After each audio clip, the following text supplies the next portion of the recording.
So tonight, you're going to get to hear from a former Alabama football player that was a unanimous All-American and won the Outland Trophy in 1999.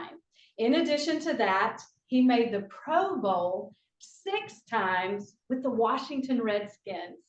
You do not want to miss this episode.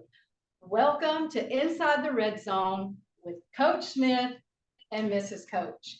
We're so excited that you guys are here tonight, and you are not going to want to miss this episode. Man, I am so excited to have one of my former players here. Man, we go so way back, and I tell you, when I talk about high school football, whoever I talk to, I'm going to bring up Chris Samuels' his name. Man, I am so happy to have you tonight, Chris, in the coach's cave, inside the red zone, to talk football and talk about the past, your days at Shaw, Alabama, the Washington Redskins. I get chills thinking about it, man. I'm ready to play the fight song. Let's get it on right now. He's ready to go. That's all it took right there. He's ready. Let me tell you guys, I'm really excited as well. A lot of people ask me all the time, what's one of the greatest coaches that you've had? And I bring your name up, Coach. You were my freshman coach at Shaw High School. I played tight end for you, a little bit of defense, not much. I played backup quarterback behind Kelvin. Really didn't get much playing time until we blew people out behind Kelvin Sigler. And then you were my offensive line coach on varsity. I remember my junior year, no, it was my sophomore year. I was actually not getting playing time. I was playing JV, and Leonardo Carson started in front of me. And I remember something you told me one day before a game. You say, you need to be encouraged. You believe in yourself. You got the strength. You have the size. You just need to believe in yourself. And you said, you can be a Division I athlete one day. And you told me that. I remember that. You probably don't even remember, but that stood out to me. It stuck with me to this day. And you were one of my greatest coaches. Oh, man, thank you so much, Chris. And it was just a pleasure, man, and coaching you. And so, yeah, we're going to talk about the Shaw days right now. Wow. I mean, he just knocked it out of the park right there. That was massive touchdown, home runs, everything. Just hearing that about one of his coaches. I mean, we know the impact that a coach can make on a life, but man, Chris, that was phenomenal. And that was back in the 90s. I'm not just saying that just for a great show. It's the God's honest truth. Coach Smith's family has been great to me. His brother, his mom, his dad, God rest his soul. I remember the days back, I grew up in Pallister Place, and we used to walk actually through the woods, and I used to steal his dad's plums off the tree with my friends back in the day. And, fast forward, coaches coaching me, they would invite us over to his dad's house. His dad would cook out for us, we'd be by the pool and hanging out, and we just had a great time. I remember, we can talk about it now. They can't get us in trouble, but I remember the times you guys would slide 30, 40 bucks in my pocket and Kelvin's pocket before we went up to school for gas money. That meant a lot to us. We didn't have a whole lot of money growing up. And my dad loved doing that. He was such a generous guy, and he loved all you guys, man. He said, hey, man, Danny, the guys coming over this week? And I said, yes, sir, they coming. Man, he would go to the grocery store and buy a bunch of food and cook for you guys and everything. And it's a funny story. I said, Dad, do you remember back before, you guys got the Shaw? I said, you remember that guy, the kid that come and stole your plums out of the backyard? Yeah. I said, that was Chris Samuel. He said, I forgive Chris. He can have all the plums he wants. That was so funny, man. Great guy. That's awesome. I love that connection. Yeah. So, Chris, let's talk about the Shaw days, man. You kind of hit it on already. And so let me just bring the audience up to date. So it was, I've been coaching for 34 years, and I was a young coach back in the 90s, and I was actually the head freshman coach. And you said it a few minutes ago. So I got to meet Chris Samuels and Kevin Sigler. We had a stacked freshman team. Okay. So we had to put the best athlete on the team. We didn't have a quarterback, and that was Sig. So put Sig at quarterback. So we didn't have a backup quarterback. And so Chris said, Coach, I can play a little quarterback. And then we got him at quarterback. He played tight end on the freshman team and backed up Sig on quarterback. And that was really, really good, man. Yeah, we really had a really good team. We had Cedric Eastland. We had Sylvanius at cornerback and receiver. Demetric Evans, I think that was his name. He was really talented. He wound up not playing varsity, but you did a hell of a job with us. I don't even know if you had an assistant to help out, maybe one. But you I coached. had one other, and Yeah, wasn't Derek McKee Beef? Wasn't he yep, your son? yep. Beef. That was Yeah. one of my best friends. He was the center and played a little bit of linebacker. Elliot Robinson. We had a really good team, and you did a hell of a job with us. That's Played right. left That's right. guard. Yeah, Yeah, man, we had a team, man. I love his mom and Beef's mom and all that. They were a great family. that's So right. anyway, so after your freshman year, I got promoted on the varsity staff, and Tommy Davis was the head coach, and I was actually Chris's position coach, coached offensive line. And so Chris played with tight end, so we moved him to the offensive tackle, and man, he just took off. And just what a career he had at Shaw. But you know, we had a lot of talent, man, like you just said. You know, on the varsity, not the freshman team, but you remember Nakia Davis, you know. Yes. A lot of talent. People reminded him of David Palmer, the Deuce back in the day, can play anywhere. And then Leonardo Carson was behind you. And then we just had some talent to come through Shaw, man, back in the day when you was there. Yeah, we were really loaded. We had Darius Gildersleeve, Otis Venuti, and the coaches. We had a great coaching staff. I mean, you guys were, you know, one of the best in the state. So everything combined, we went really far in the playoffs every year. And you know, some guys got scholarships, and you know, y'all did a great job with us. Yeah, and man, I tell you, people don't realize the talent we had. And you remember we got beat in the first round. And I think a quarterback, he got hurt his ankle. What was his name? They said he got a quarterback in the first round. I can't think. Alan Lynch. Alan Lynch. Alan Lynch. Yeah. That's it. Yeah. Alan Lynch. And you had an issue. Remember, you hurt your neck, and you was kind of coming off that a little bit. We played Anniston, and they beat us like 7-6. The quarterback for Anniston ended up signing with Alabama, dude, Christopher or something like that. Do you remember him? I think it was Montrezl Kirby. Okay, and they went on and won the state championship after they beat us. You know, early round. Yeah, they pretty much rolled through everybody after they beat us, but it was a dogfight with us.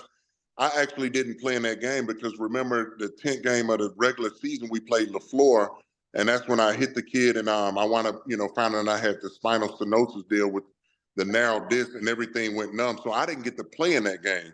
And we actually had a lot of guys banged up with ankle injuries, knee injuries, and everything, and everybody played but me. And I really felt like if I would have played and we'd have been a little bit more healthy overall, we beat Anderson. No doubt, we'd have ran right behind you, and that never stopped us. That's right. And I used to play a little bit of defense too. And you know, every time I think it was Coach Gartman was the defensive coordinator, and I probably played 5 or 6 snaps on defense, but I would always make 2 or 3 tackles or get a sack. Yeah, man, your feet was on. You ain't no doubt you could have played defensive end. Talking about these guys coming off the edge. I mean, you've done a phenomenal job. You know, back then you could have done that as well at Alabama if they needed you to. But you were so valuable in the position you played, being the quarterback's blind side and everything. You know, that's amazing. Right. So, what years was that you guys were talking about Shaw? What years? Yeah, so I finished. I graduated Shaw High School in 1995. Okay. That's right. Yeah. Yeah. So it was his senior year where we made the run for the playoffs and everything. So that was something else. Yeah. So, you know, before we talk about your days at Alabama, Chris, I would never forget how they recruited you. Okay. Me being, I love Shaw High School, but I absolutely loved Alabama football. At the time, Mike Dubose was recruiting the Mobile, Baldwin County area. And at that time, Alabama only signed 13 players. I know you remember this because they was on probation. Sean Alexander was part of that class that they've already signed. He was already committed. So Mike Dubose came down and he's talking about Kevin Sigler. Now, don't get me wrong, I love Kevin Sigler too. But all he's talked about was Sig. We said, Coach Dubose, man, we got a tackle named Chris Samuels that you need to check out. I said, his feet is unbelievable. I said, he can move. He's 6'6". 300 pounds, and they said, well, we already got this kid from Theodore named Jason McDonald. We've already got him committed and everything.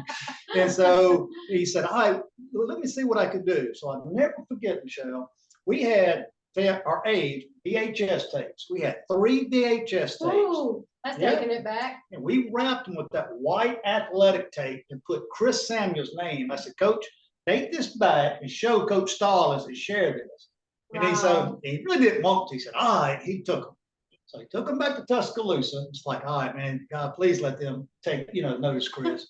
So they came back a week and a half later. Back then, you didn't have cell phones. I mean, he would call the school phone, let you know you come by. He come by. So he came in the door and he said, Coach, told me and Tommy Doe, he said, we're going to take a chance on that. Take a chance on that Samuels kid. So he was part of the 13 that signed with Alabama that year. A lot of people don't know that. And the only SEC offer Chris had was at Mississippi State with Jackie Sherrill. Wow. Because he really sick, but Kevin's one of your best friends. They were the package deal to go play for State. And he said, we're going to take a chance on Chris Samuels. And I was like, you will never regret that, brother. So the rest is history. That's amazing. Yeah, that's all true. Mississippi State was the only offer that I had. Auburn made a few phone calls, and Coach Witt actually went to Blount High School with my mom. I think he was a D-line coach at Auburn at the time, but they didn't pull the trigger yet. And I wound up having a neck injury in high school, so all of the offers really got taken off of the board. 2 or 3 doctors told me that I would never play football again. And I don't know, it definitely was the good Lord. He pulled the strings, and maybe it was the Alabama doctor that cleared me to play, and Alabama gave me the scholarship. And I went on up there, and I didn't have any neck issues through college and had an amazing college career. And I wound up getting drafted 3rd pick overall. But definitely that's a true story. Kelvin Sigler was like Ronnie Lott back in the day at safety at Shaw. He was an outstanding football player. Good student, good person, one of my best friends. We're still really good friends today. He's coaching college ball. And they noticed him, and, the coaches at Shaw, they pushed me, did a hell of a job pushing me. And that's how I got noticed, and I wound up getting my scholarship and getting my shot. And Jason McDonald, he actually played at a rival high school, Theodore High School, and he wound up getting best overall lineman of the year. And I remember when he won the award, I was jokingly, but really I was serious. I said, I should have got that award, right? And he laughed and he said, well, it could have went either way. And we wound up going to Alabama, and he got a little bit of playing time here and there, but mainly he was on special teams as far as field goal team. And I wound up having a great career. I actually talked to Jason probably about 4 or 5 years ago. He's doing well though. Yeah. That's awesome. Man, oh man. That is awesome. So, I mean, Alabama days. So now let's transition to the Alabama days. So now you go to Alabama, man. You sign with them. You sign the dotted line. You and Sig, y'all going to Alabama. So your freshman year at Alabama, you got redshirted. Is that correct? Mm-hmm. Yes, I got redshirted simply because I wasn't ready to play. I should have been up there working out, or at least working out down in Mobile. But really, I was partying with my friends, hanging out, not really putting in the work as far as in the weight room and doing, running, getting in shape. So when I got up there, I really was, I was a boy compared to those guys. Those were grown men. And mentally, I wasn't tough enough. Physically, I wasn't strong enough. But athletic-wise, I always had the ability, but I just wasn't ready from a mental standpoint. I wasn't conditioned as well. So I was redshirted my first year. I was a crybaby. My first year, I remember the first practice we had, I think I lost maybe 13 pounds at the first practice. And I remember calling my mom, and I told her, I said, listen, I might be coming home. I don't think I can make it up here. And she said, well, I don't know where you're going to go. You ain't coming back down here. You ain't coming home. You better figure it out. And that's called tough love, Chris. No, seriously, that's the best thing that she did. She was, that's a good mama. That's right, man up. As simple as that. And I figured it. Yeah, and I figured it out. They pushed me, they rolled me. I was a crybaby. I remember in mat drills, 6 a.m., I was the guy that couldn't finish the drills. I couldn't keep up with everybody. I couldn't do the burpees, the push-ups.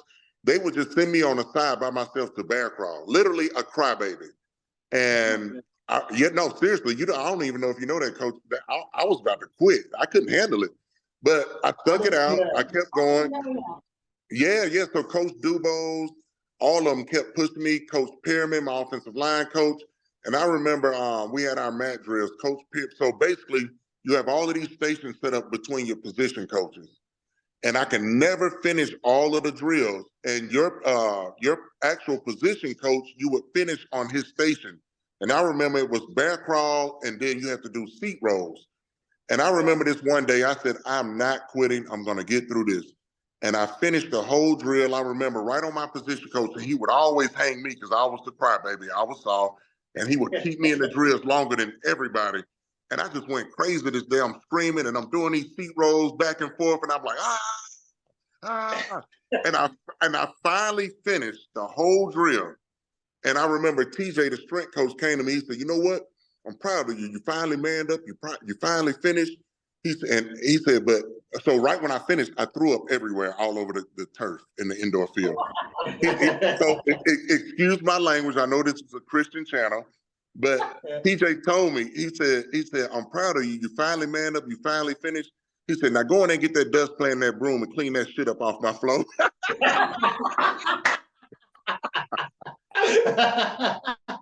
That's awesome. He wasn't playing. And you weren't leaving that mess for nobody else to clean up. He said, "Get it up." But you were out there to clean it up. That's right.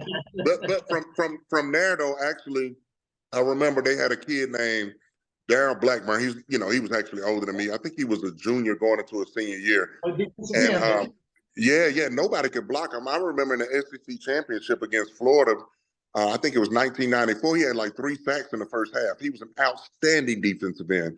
And I remember after going through the spring, I got a little bit tougher, got in shape. I started understanding the game.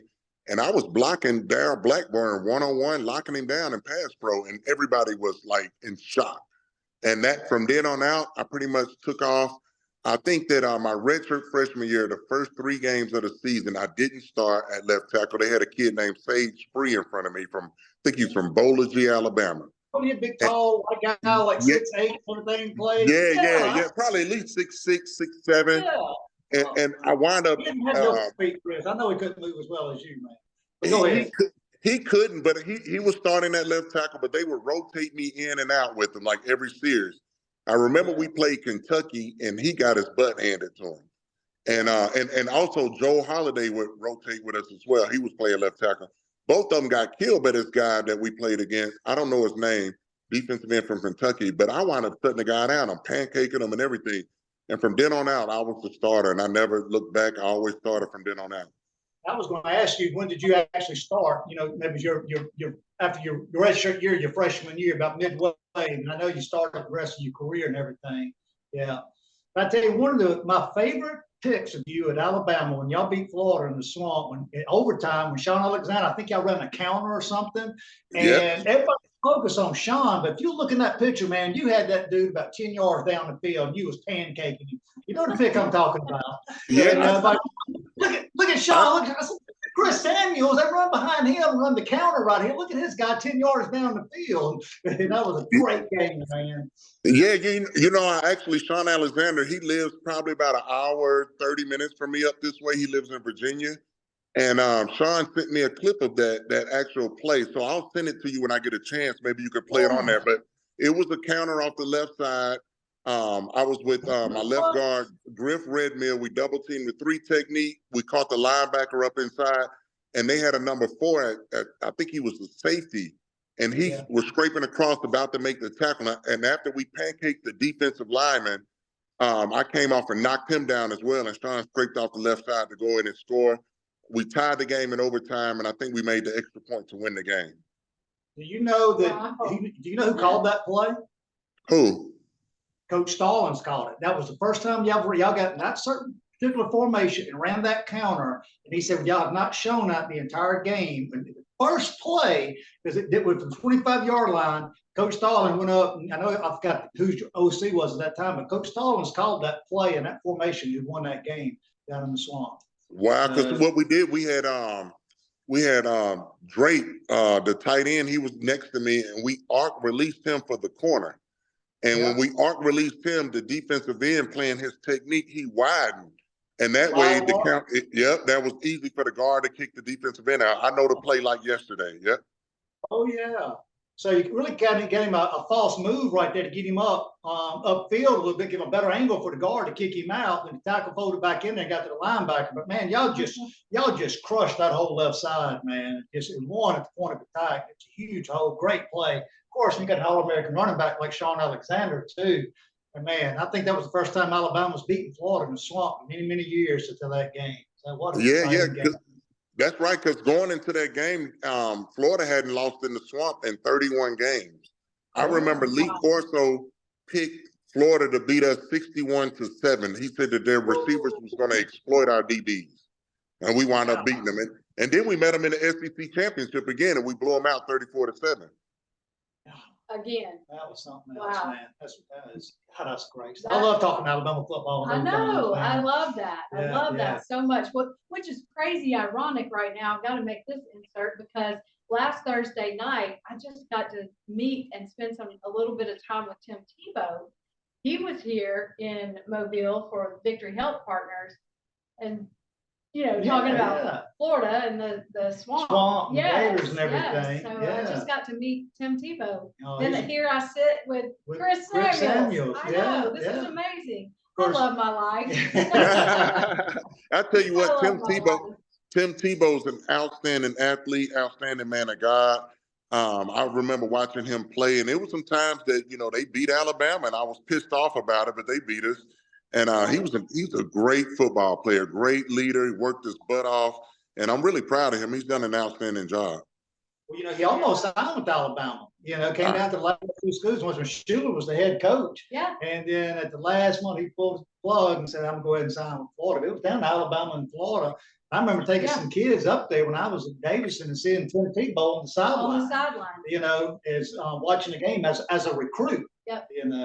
Wow. As a matter of fact, T-Mac, which is our family, we just made reference to that the other night because T-Mac was with you on that trip and said that he turned around and there was Tebow right there. Right on the sideline. Yeah. Anyway, that was a total side note, but that's good. Yeah. Well, Chris, talk a little bit more about Alabama football. So, man, you was a unanimous All-American. You was the first team SEC in 1999. And then you also won the Outland Trophy in 1999. So then you was the third pick overall in the first round. So I really don't know what else you could have won besides a national championship, man. Check the boxes and all of them, brother. Yeah. So the audience, but you get drafted in the first round and share what you told me earlier. Who got drafted number one, and number two. Tell the audience about who got drafted in the sixth round the same year that you got drafted. Yeah, so first round, the number one pick overall was a defensive end named Courtney Brown from Penn State. Number two was LeVar Arrington, the linebacker from Penn State. I was number three. Peter Ward was number four. And if I'm not mistaken, I think Urlacher was number five, and he was an outstanding player as well. But in that same draft, the greatest player to play quarterback in the history of the game, in my opinion, even though I'm a big Joe Montana fan, Steve Young fan, it was Tom Brady. He was sixth round. We were first round picks. He was sixth round. And Tom Brady wound up being the greatest quarterback to ever play the game. One of the best athletes ever. I wouldn't say athlete because he couldn't really run, but he can throw the ball extremely well. But maybe you brought that to my attention. I really forgot that you guys came out in the same draft. Because here is Tom Brady goes in the sixth round. And here's Chris going to the same draft, goes to not just the third round, but the third pick overall. That's amazing. Yeah. Yeah, because we actually lost to them. I didn't play in the game because I had a knee injury. We actually lost to Michigan in the Orange Bowl. Brady was the quarterback. Was it the Outback Bowl or the Orange Bowl? I remember that. I think it was the Orange Bowl in Miami because I remember tearing up South Beach all week. Yeah. Yeah. Yeah. I had a good time. Huge game that game too. And, but we played in the Outback Bowl in Tampa. It was my redshirt freshman year. We beat Michigan. Okay. Yeah, we played the Music City Bowl. I think my redshirt junior year, and then we played in the Orange Bowl my senior year against Michigan, but we lost to them in overtime. And I think that game was like 37-34, wasn't it? You remember the score? I can't remember the score, but it went down to overtime. We missed the extra point, and they beat us in overtime. That's what happened. And also too, talking about when y'all beat them, I think it was a real defensive battle, like 17-14. The year. Yeah, we did when we beat them my redshirt freshman year. We beat them in the Outback Bowl down in Tampa, and we had a great time down there that week. We played them, and it was a tough game. I remember Coach Stallings, he was really loose with us. We really didn't have a curfew. We partied. We hung out all night. Michigan players was upset because they all had like a bus. They all flew down, They had a bus that would take them in. They had to, make curfew. We all drove down from Alabama. So we would party 3, 4 in the morning, and we still wind up beating them in that game. That'd be a bed check at 8 o'clock or whatever. Oh my Yeah. God.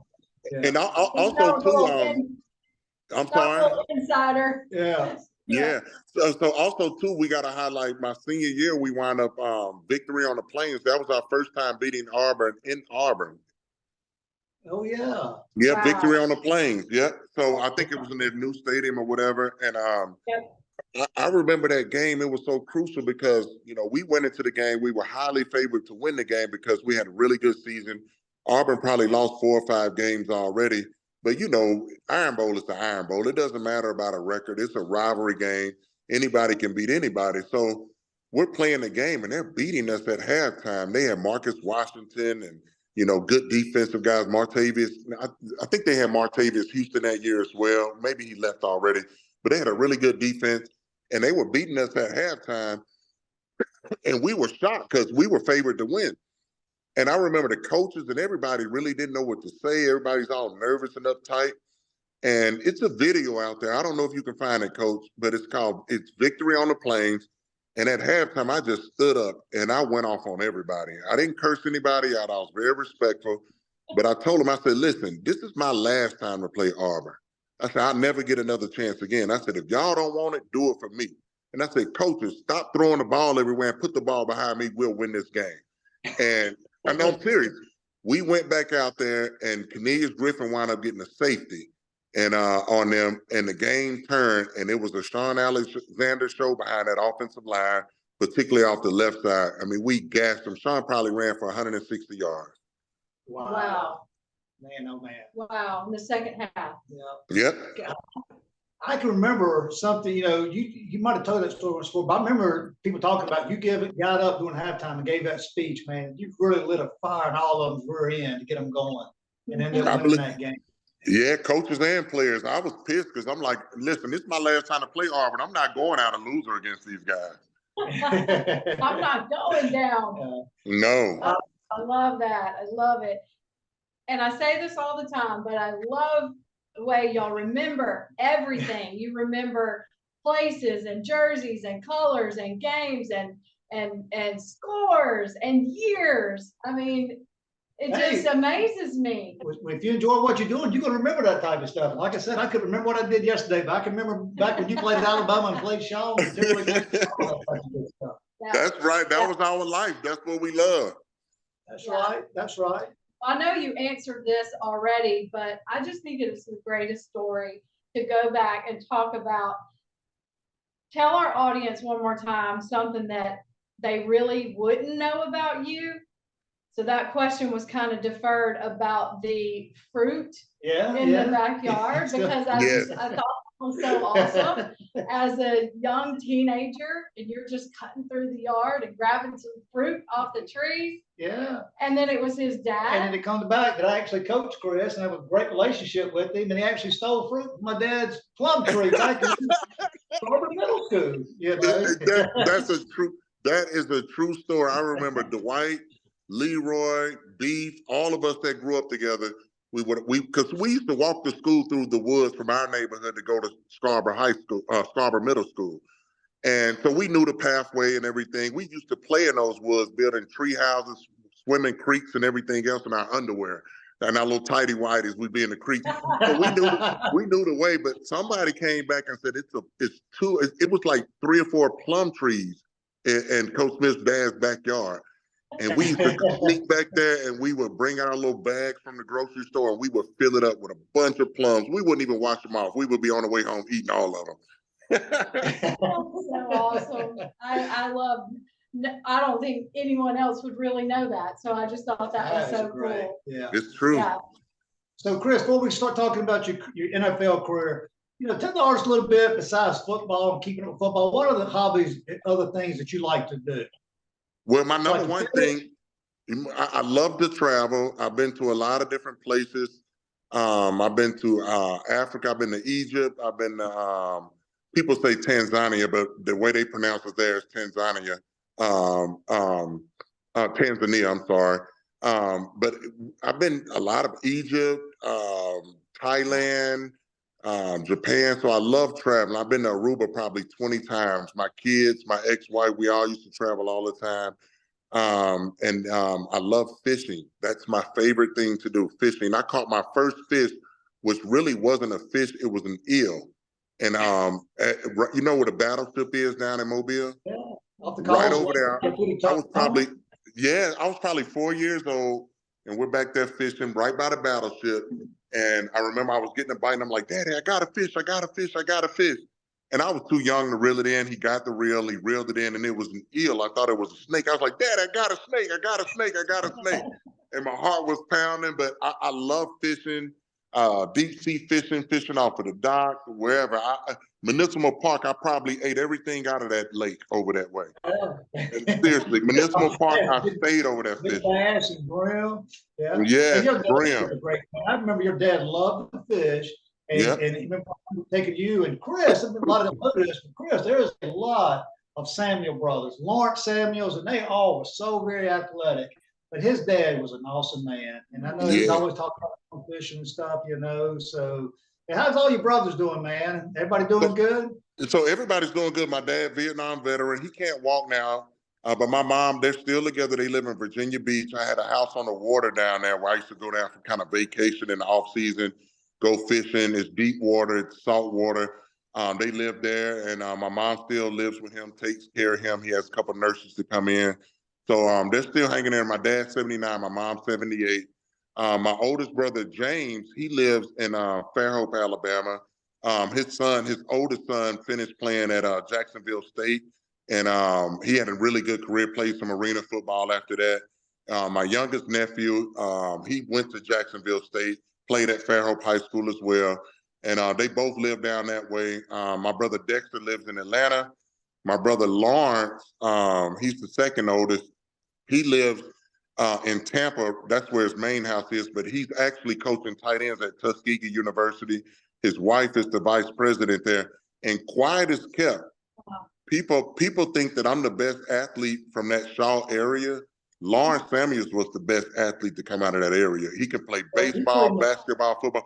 My brother Lawrence was outstanding. He played probably 16, 17 years of arena football. That's why I get ready to say, yeah, I thought he played in arena football, played wide out, man, can go get it and everything. What an athlete. I remember him at Shaw. Yeah. He was one down. He could slam. And, yeah, he had it all. He had it all. Was he older or younger than you, Chris? He was the second oldest, so I'm the baby out of the bunch. 3 older brothers older than me.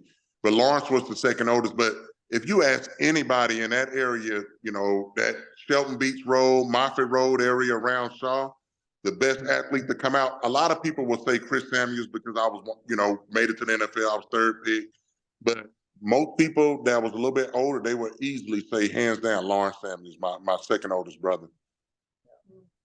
Well, Chris, I'm sure you don't mind me sharing this. I'm going to tell you a story, what kind of man Chris Samuels is. So Chris got drafted, okay, 3rd pick overall with the Washington Redskins. And do you know what one of the first things he did with his paycheck?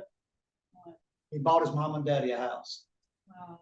And then, and Chris, Wow. correct me if I'm wrong, you still lived in a condo or something, but your first investment, you looked out for your mom and dad, man, and you bought them a house. Yeah, definitely. Yeah, my mom. So my dad was a Vietnam veteran. You know, he had a lot of issues coming from the war. Back then, we really didn't do a good job, in my opinion, of taking care of veterans. You know, we kind of just stuck them back in society with a whole lot of issues to kind of fend for themselves. So we went through a lot. I'll be honest with you. You know, my dad had a lot of issues and he was abusive at times. But, you know, overall, he was always there. Take us back and forth to football practice, basketball practice, whatever need be. My mom, she's the one that kind of, you know, she kept us in church, a whole lot in church. I mean, it would be, you know, on Sunday, no, seriously, on Sundays, we would be in church 2 times a day. We go to one church, our church, and then we go to another church. And then maybe like Tuesday or Thursday, it could be a basketball game up the street. We got 1 point to win the game. My mama come out there and blow that horn, and we had to quit the game and go to church. So she's the one that kind of, you know, really was the staple as far as teaching us about the Lord and Christ. And she worked 3 or 4 jobs. I mean, she would clean up people's houses. She worked at Food World in the bakery. she did whatever she could. And my dad really couldn't work because he was fighting for his disability. So my mom, I definitely had to honor my parents. You know, my dad fought for his country. My mom, she held it down, always supported my dad through the tough times and stuck by his side. So I bought them a house. I had a townhouse and I slept on an air mattress probably the first 6 months of my rookie season, waiting on furniture to come in. I was cheap. And I had a little alarm clock by my air mattress. So you can tell I didn't have many girls coming to see me sleeping on no air mattress, you know. So, but yeah, I definitely took care of my parents. Awesome. Yeah, I had to take care of my parents. That's right. And I bought myself an S500 Mercedes, and that was a gift to myself. But I definitely looked out for my parents. I bought them a house in Fairhope on Fish River. It was a 3-story house, and we would all go fishing and swimming out back out there. Where it was in Fairhope. I love that so much. I mean, that's doing life right there. That's doing life and taking care of your parents. And I mean, just shout out to your dad publicly right now and just thank you, Mr. Yes. Samuels, for all of your years of service. And I'm so glad that you still have it. Yes, I'm definitely blessed.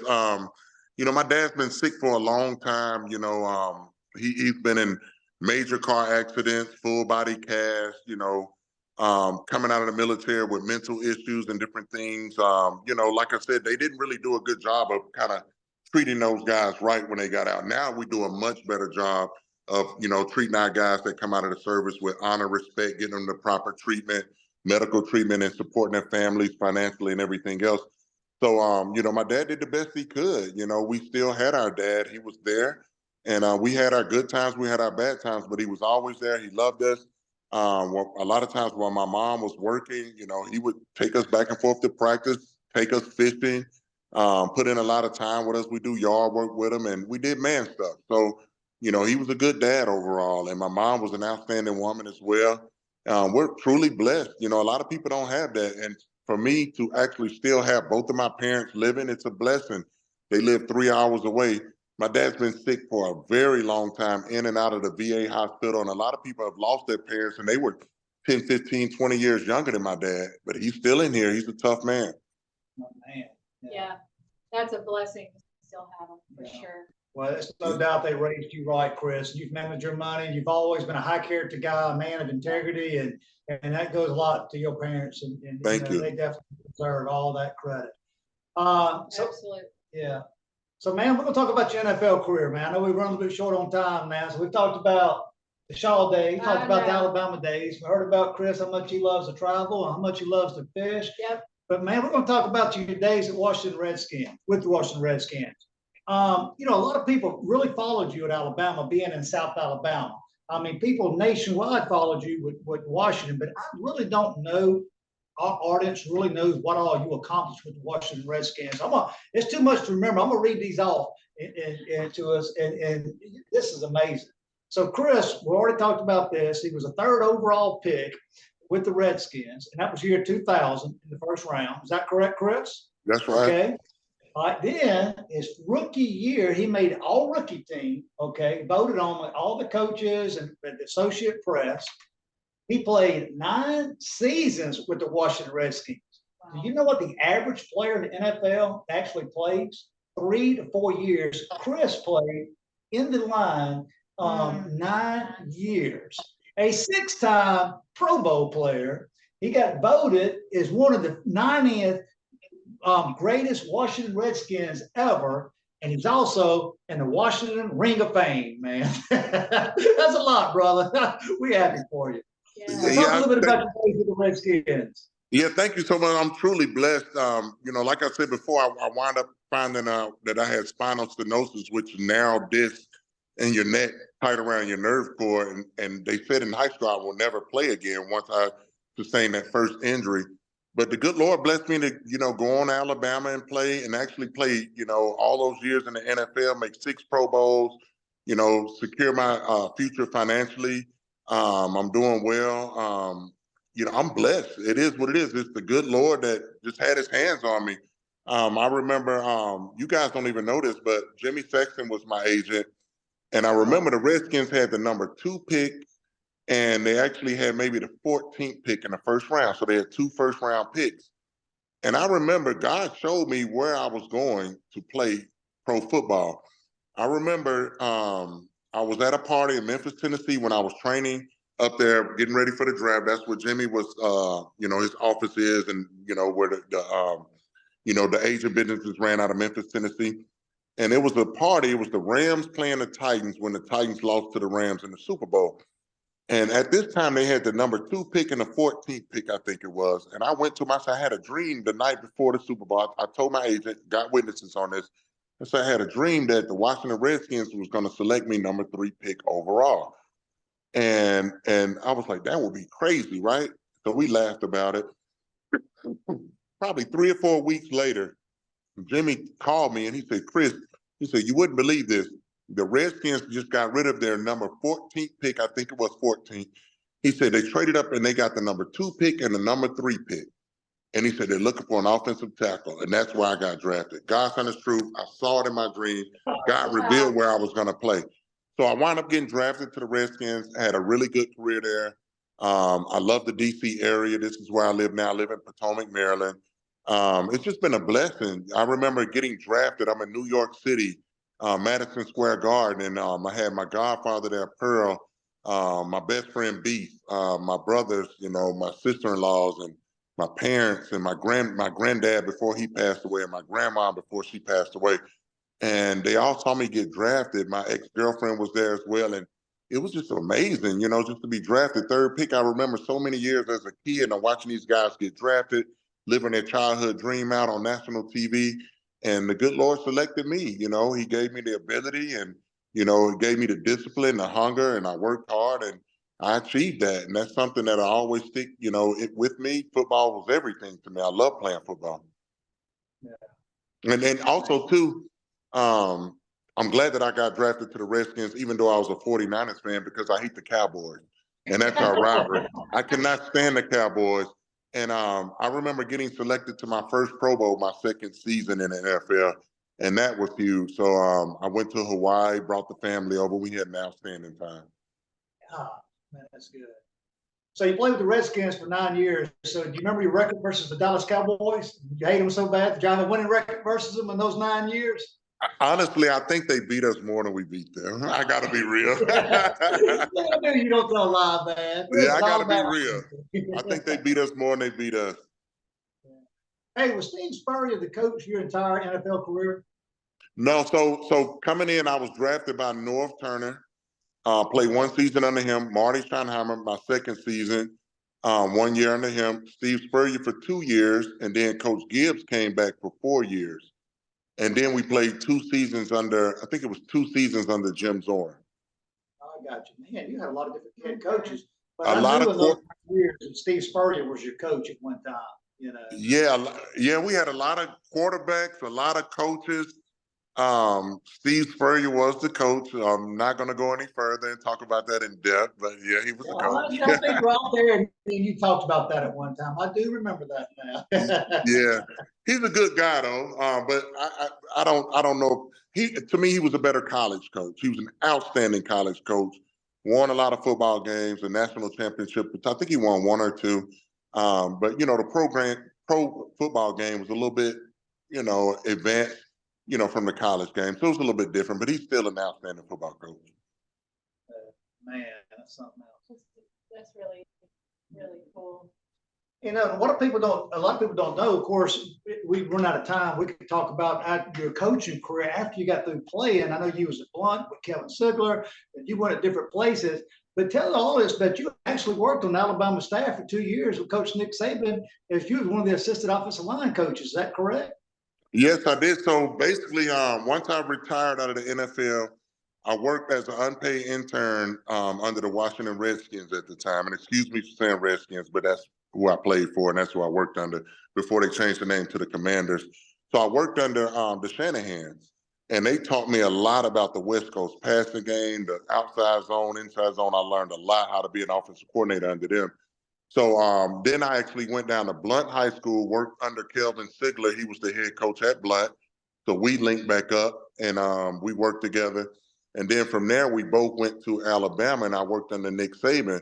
And it kind of worked out great because I didn't graduate from college. I wound up being drafted because I was a poor student. I was running the streets, and the only thing I cared about was football at the time. So I wound up going back to Alabama, and I was a student coach. So it was perfect. They finished and they honored my scholarship. They paid for my school, and I worked under Coach Saban, so I learned so much under him. And I'll talk about the academic side of it. I made straight for the 2 years I went back. I made straight A's. I made the dean's list back-to-back years. But I was a grown man with a wife and a kid, so I was focused. I wasn't down there to play games. I would study hard. I went to every class. I went to tutoring, and a lot of this stuff was over my head. We didn't have books. It was ebooks and stuff like that, and I wasn't great with computers. So I had to kind of get caught up with the times, but I made the dean's list back to back. But one of the highlights for me was working under Coach Saban, one of the greatest coaches I've ever been around. I wish I could have played for him. Now, he's going to work you. He's tough. He's hard, but it all pays off in the end. But he's fair. He was a good man. And he treated his staff well. He's hard on them now. Make no mistake about it. But he treated them well. He paid them well. And those guys worked. So I understood how to work, put in the work. A lot of times in the off season, a lot of coaches are vacationing or kind of shooting the breeze around the office. No, you're going to work when you're under Nick Saban. I learned a lot about the structure, how to structure a program. I learned a lot about scheme, offense and defense, and even a lot about special teams and just how to run a program. I mean, he was like a general in the military. He did not play. And that's why he was so successful. And he was fair to me. He was good to me and my family as well. Man. We've heard that. Yeah. We've heard that about him. So that's awesome. No, he's an outstanding man, and I really respect him. And actually, when I finished my 2 seasons there as a student coach and I graduated, he actually hired me as a player development guy and paid me pretty good money and actually really good money as a player development guy there. And, I was kind of mentoring the guys, did a little bit of football work here and there. But he looked out for the guys that actually went there. He takes care of his own. Yeah. I know this is off the cuff, but what do you think about him now that he's retired and what he's doing? I'm excited for him. I wish he could have stayed a little bit longer, but at the end of the day, he's put in his time, he's put in his work. And now, he has so many different opportunities, commentating on TV. He can write books. He can pretty much do whatever he wants to do, just do lectures to make money. But he's still in great shape. One thing that people don't realize, when I was at Alabama, when I went back to work under him at lunch, we would play basketball, and he would be out there playing basketball with us and run around. He divided the teams up. I can remember Kirby Smart talking about that. A lot of those Jimbo Fisher, and they would get out there and play. I mean, he had a routine every single day by the minute. And it was staff, basketball, 12 o'clock noon. Is that correct, Chris? And they would get out there and play. He would divide the teams up, and he'd say, I'm the commissioner, and all that good stuff. And but one thing about it, though, Coach Saban ran the show in every aspect in that building, right? So he would pick the team. He would pick all of the best players. He said, I want this guy, this guy, this guy, this guy. All right, you got everybody else, and then you play the game. Oh, that's hilarious. That's so funny. Did you watch him on the NFL draft? Man, he killed it. He did a phenomenal deal on that. Yeah, he did. Good job. I really didn't get a chance to watch him. I saw a couple little clips, but I didn't really watch the draft. I forgot what I had going on. Maybe I can't remember. I was doing something, but I couldn't watch the draft. So I wound up catching up on it a little bit later, but I knew he would do a great job with it. I mean, he's going to do an outstanding job. Coaching stuff that, you normally don't hear, man. I was just like, sometimes I'll watch the draft in years past, but this year with him being on there and listen to him, man, I was glued to it, man. He did a phenomenal job, and he's going to kill it on game day, on ESPN game day. That's going to be fun watching him doing that gig also. And already seeing the difference in the personalities, like you knew that was inside there, but the coaching Saban was so different than now to see him. I'm liking both sides of that. Yeah. Well, Chris, you talked about your faith already, and you gave incredible props to your parents, and your mom for being there. And, that's my heart. is the faith side too, and a whole lot of football, but we just appreciate you sharing the things you did in the podcast today with about your faith, and how important that it has been, and the things that you give God credit for in your life. You are blessed and highly favored. And I mean, just like the accident and then the diagnosis that you had in high school, and to be told that there was a great possibility that you would never play again, but you went on to have an incredible career, and all of these amazing things happened to you. And just to give God credit for that. But No, raising no. your Yeah, I'm sorry to cut you off. I will say this too. I really hadn't ever really publicly spoke out about this, but I'll share it with you guys. It's about time now. Recently, September 6th, I wound up going through a divorce. I have 3 kids, an 11-year-old son, an 8-year-old daughter, and a 5-year-old son.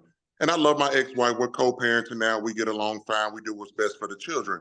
And this is the first, I'll share it with you guys now. I was devastated. I did not want a divorce. I felt like whatever we was going through, we can get through it. My ex-wife was unhappy. She chose to pull the trigger, so I gave her the divorce. But, I just want to share with everybody, when you're going through something as tough as that, I mean, I've been through a lot, from neck injuries, 13 surgeries, Vietnam veteran dad. We went through abusive stuff with him from time to time. And I tell you, that was going through divorce was the hardest thing that I ever had to go through in my life. I was devastated. I wanted to keep my family together. But the main thing that kept me stable and kept me intact was Christ, was God. Was I perfect? No. It was some times where I would go to the bar and I was depressed and I had a little bit too much to drink. But overall, I focused on myself. I went to therapy faithfully every Tuesday for 2 hours. I've been going now for probably a year and a half. I went back to church. We got disconnected from church for a while. I recommitted myself back to Christ. I didn't go to drugs.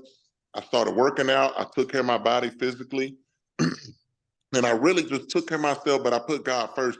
And God took me through the toughest storm that I ever had to go through. I didn't lose my mind.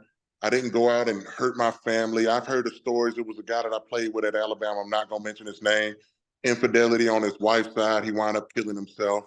Nothing like that, and that wasn't our issue in our house. But I didn't go to anything outside of just working on myself in Christ, and God took me through a storm. So when I say God is amazing, He's amazing.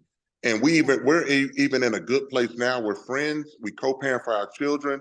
And whatever you're going through at home, whether it's divorce, whether it's a death, or whatever it may be, don't go to drugs, alcohol, or, sleeping around with a bunch of women. I was very focused.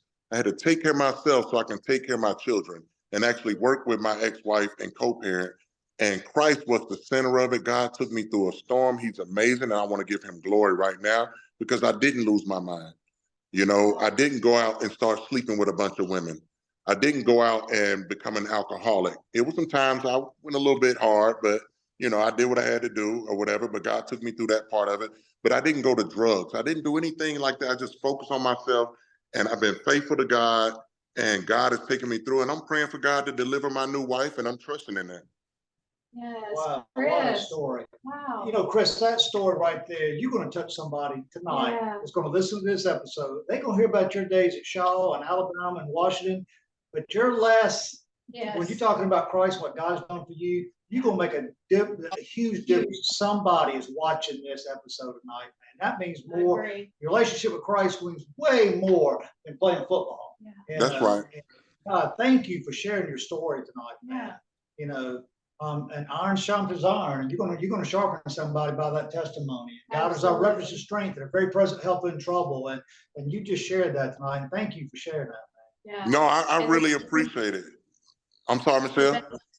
The best thing that you guys can do is continue to co-parent and be good to one another for your kids, because your kids are still seeing that relationship. And even though it may not have worked in the home, you're still doing life together, and you're still honoring and respecting each other and raising your kids and giving God the credit. And Yeah. I'll give him all of the glory because I could have lost my mind. You know, it could have been, it could have been in some situations that people had, it could be physical abuse, it could be whatever. But we didn't have those issues, and it was Christ in the center of a storm. And now the storm has kind of ceased, and we're co-parenting, and I give credit to God. And now we're just focusing on our children, making sure they're good. Yes. And you know what, Chris? Remember So Nick good. Saban used to say this all the time. I'm gonna bring Nick Saban to this because he used to say it. He says you're always interviewing. Your kids are watching you go through your storm, and you didn't, like you just said, you didn't go off and do things you shouldn't do. You went to Christ, and you taught your kids a valuable lesson because you know what? Everybody's gonna go. We all been through storms of life, but when their storm comes, they know to go toward Christ. You know, and man, I mean, so powerful. yeah. So powerful. And this is May is always mental health and wellness month as well. You know, and so it's really amazing that we're talking about that and you're giving God the credit because so many people just need to know there is hope. There is an answer if you'll just dig deep enough. Like you said, dig down deep enough and work on you and shut everything else out and don't go to the drugs, don't do the other stuff, just dig down deep enough and ask God because he's right there waiting. He's right there waiting. That's right. It's the truth. I'm telling you, I give all glory and thanks to him because, I mean, it was rough. I mean, it was tough, but, you know, financially, you know, I went above and beyond that, you know, make sure she was good. And everything that I had, he restored it. Financially, I had land deals sitting around for many years. They wasn't supposed to sell. And shortly after the divorce, both of them sold immediately and gave me all the money back. So when I say Christ is real, he's real. He's real, man. No doubt. He's real. Gosh, we appreciate you so much. I mean, just everything and just getting to be here tonight together. And we wish you were here in Coach's Cave with us, but Zoom has been amazing just to hang out, just to get to talk about your life and the things that you've done has inspired me. But I know our audience is going to be fired up and excited after watching this episode. No doubt. God, that was so much fun. Well, Chris, Yeah, we no, appreciate so much you joining us tonight, man. It's been so much fun reminiscing, talking about the old days at Shaw and Alabama and Washington and sharing your faith. We sure appreciate it, man. Thank you. No, Thank you so much. Oh, ain't no problem at all, Coach. Anytime you need me, I'm here. And I just want to send a special thanks to you as a coach, as a good man. You know, the way you raised, you know, you trained us on the field, but then you were a great role model off the field. Your family is a great family. Your parents, your brother, everybody that supported us, you know, me and Kelvin going back and forth to college and the way you looked out for us and the way y'all treated us, just a great family. And we really appreciate that. So, you know, a lot of our success is a part of, you know, from what you gave us, you know, not just our own parents. You were like a parent to us. So I really appreciate you, Coach. I mean, you're an amazing man and just keep doing what you're doing. I know you're touching a lot of lives to this day. Man, I sure appreciate it, Chris. Thank you so much. That means a lot, brother. Such a blessing. Yeah, no doubt. And Michelle, he's talking our love language now about travel. Yeah. So we need to go take a trip and go get to see him. Yeah, we need to go see Chris. Yes. Whenever y'all ready to come, I promise I'll show y'all a great time. Hey, we're gonna do it. We're gonna do it. All right, guys. Well, thank y'all for joining us. And so it's 4th and 2. What you gonna do? Let's go. Let's go. Let's go. All How right, about you, Chris. Chris? Let's go. All right, love y'all. All right, brother. We love you. We'll see you next time. Good night. All right. Bye.